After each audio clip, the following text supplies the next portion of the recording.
We can do hypothesis testing via confidence intervals.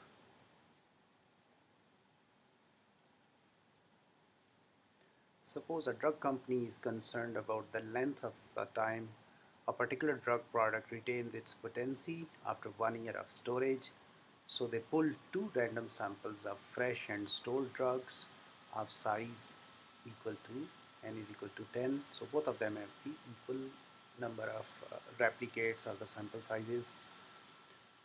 That's n fresh is equal to n stored, that's equal to 10. And they want to test if the potency is affected by storage time. The standard deviations were calculated as S for fresh, that's equal to 0.3234, and for stored it's 0.2406. Hypothesis can be made as mu for fresh is equal to mu for stored. The population mean for the fresh drugs, that's equal to population mean for the stored ones. An alternative hypothesis can be mu for fresh not equal to mu for stored. We can also write it like this: mu for fresh minus stored, that's equal to 0 versus not equal to 0. Or this mu for fresh minus mu for stored can be reduced to mu for the difference, the mean for the difference between these two populations, that's equal to 0 versus mu for difference is not equal to 0. We can calculate the standard deviation for both of them together. It's called as the pooled standard deviation, SP. That's given by n for fresh minus 1 into s square for fresh, their variances. In the question we are given the standard deviations, so we need to square them. So here we have n for fresh minus 1 into s square for fresh plus n for stored minus 1 into s square for stored divided by n for fresh plus n for stored minus 2. So when we plug in those numbers here, we get the answer equal to 0.285. So that's our pooled standard deviation. We can also calculate this with the simplified version, since here the n for fresh, that's equal to n for stored. This is we mostly use if we have unequal sample sizes, n1 and n2, if they are not equal. That's the way we can calculate this pooled standard deviation. But here, since sample sizes are equal, we can calculate it with this simple formula. So that's s square for fresh plus s square for stored divided by 2 and square root. And when we plug in the numbers, we get the same answer as we did before. So now we want to calculate the standard error for the difference of the means. That's given by S y bar fresh minus y bar stored. That's equal to SP into 1 divided by n for fresh plus 1 divided by n for stored square root. That's equal to 0.285, 1 by 10 plus 1 by 10, so that's equal to 0.127. We can also calculate the standard error for the difference of the means with this formula which we used before. So that is S1 square divided by N1 plus S2 square divided by N2.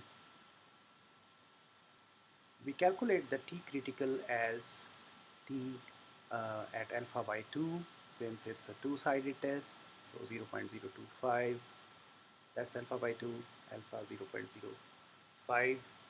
And we are looking for 18 degrees of freedom. We can use tables or Excel or SAS or SPSS or R or whatever software we have, and the T which we get from them is 2.101. so that's our T critical. Our T calculated should be greater than this in order to reject the null hypothesis. And we get the y bar for fresh as 10.37, and we get for the y bar for stored as 9.83. So the difference between these two is y bar for fresh minus y bar for stored, that's equal to 10.37 minus 9.83, that's equal to 0.54. T calculated is the difference y bar for fresh minus y bar for stored minus T naught, the mean under the null. Most of the times it's 0. Sometimes we are already given some number, so we plug in that number over here, and we want to have a difference significantly greater than that number, but most of the time we are not given any number, so we are comparing with 0. So the difference is compared with mean under the null, that's equal to 0, versus what we believe in the alternative is that our number, this 5.4, is significantly greater or larger than 0. And in order to do that, we are going for t calculated. T calculated over here is our test statistics. So that is given by t calculated, which is equal to 0.54 minus 0 divided by 0.127. So that's equal to 4.25. Now we can compare this t calculated with t critical, and there is a positive difference here, so we will be looking for this rejection region will be towards the right side of our curve, and this 4.25 is greater than 2.101, so we will reject the null hypothesis. We can also reject the null hypothesis by the help of the p-values. So the p-value for this 4.25, in fact the greater than this 4.25, that will be the area in which we will be interested in. So when we calculate this p-value of for a two-tailed test with 18 degrees of freedom and looking for a t-value greater than this 4.25 is 0.00482, and that is significantly greater than alpha, so it is greater than alpha, so that means we can reject the null hypothesis on the basis of the p-value as well. The point which we are trying to elaborate over here is that we can do it with the help of the confidence interval. So y bar for fresh minus y bar for stored, that is their mean difference. So we take the confidence intervals for the mean difference or difference of these two means, that we can get it as y bar for fresh minus y bar for stored, the difference which we actually calculated, plus minus t critical into this standard error for the difference of these means. So that's equal to 0.54 plus minus 2.101 into 0.127. The numbers which we get over here is 0.272 and 0.808, and our confidence intervals, they range from as low as the lower confidence interval is 0.272 and the upper confidence interval is 0.808, and our number under this null hypothesis, that was 0.